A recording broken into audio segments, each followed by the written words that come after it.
Ibnu Taimiyah asalnya adalah pengikut madhabnya Imam Ahmad bin Hambal. Akan tetapi dalam perjalanan ilmiahnya ditemukan keanehan-keanehan ya.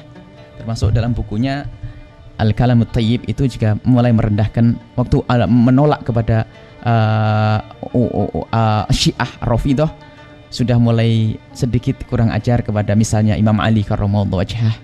Kemudian lidah tulisan-tulisannya itu yang mulai tajam, dikit-dikit juga menyalahkan orang lain.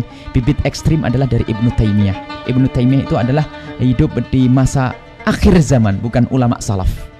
Ibnu Taimiyah adalah bukan salaf, akhir zaman, abad ke-6 ke-7. Itu adalah bukan ulama akhir, bukan ulama-ulama salaf yang dahulu seperti Imam Syafi'i, seperti Imam Ghazali yang abad ke-4 Hijriah. Itu akhir zaman. Kemudian punya murid namanya Ibnu Qayyim.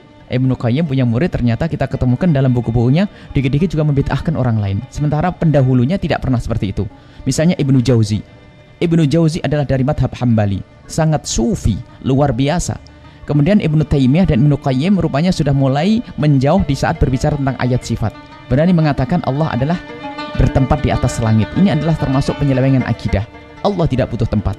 Ini penyelewengan akidah, bukan masalah tawassul, bukan masalah tahlil, itu adalah sederhana.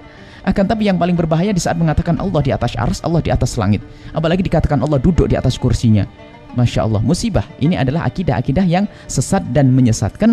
Maka sebetulnya ini adalah bibit-bibit ekstrim juga dari itu. Sedikit mengatakan sesat tapi lupa dirinya sesat. Ini perlu pembahasan khusus suatu ketika. Kita akan bahas bagaimana akidah salafun soleh tentang ayat sifat, dan bagaimana akidahnya ahli bid'ah yang sok mengatakan mereka adalah ahli sunnah dengan ayat-ayat sifat. Ini pembahasan yang panjang lebar dan tidak cukup hanya dalam menit-menit sedikit, tapi perlu kita waktu yang panjang. Itu perlu dibahas karena akidah kita zaman ini bukan masalah tarikhul akidah, wujud kidam baqa'ya, itu tarikhul akidah. Artinya kita baca selesai. Tapi masalah mukhalafah lil hawadith, laisa kamitsli syai', ayat sifat itu harus dibahas dengan detail. Karena apa? Perbedaan ahli sunnah wal jamaah yang sesungguhnya dengan ahli sunnah palsu di sini.